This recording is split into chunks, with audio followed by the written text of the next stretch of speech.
প্রচুর পরিমাণে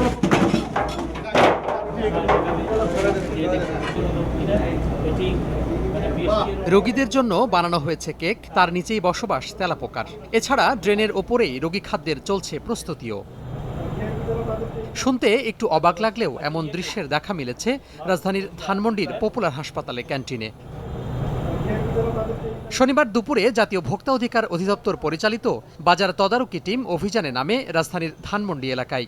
এ সময় হাসপাতালের ওষুধের দোকান ও ক্যান্টিনে অস্বাস্থ্যকর পরিবেশ ও মেয়াদোত্তীর্ণ খাবার সহ বিভিন্ন অভিযোগে ভোক্তা অধিকার আইনে ৩ লাখ টাকা জরিমানা করে ভোক্তা অধিকার।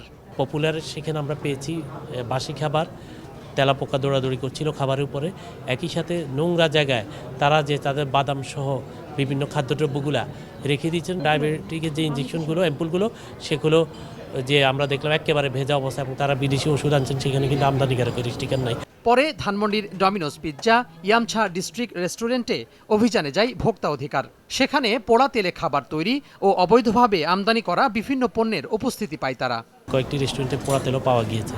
আবার একই সাথে যে তারা যেই বিষয়গুলো মানা উচিত সেগুলো মানছেন না। এখন ব্যবসায়ী কি দৌরাত্ম্য এইভাবে করেই যাবেন? এটি একটি প্রশ্ন। তা আমরা সকল ব্যবসায়ীকে আমরা আহ্বান জানাবো, অনুরোধ জানাবো, সেই দিন আর নেই। ভোক্তাদের অধিকার সংরক্ষণে নিয়মিত অভিযান পরিচালনা করা হবে বলে জানান সংস্থাটির কর্মকর্তারা।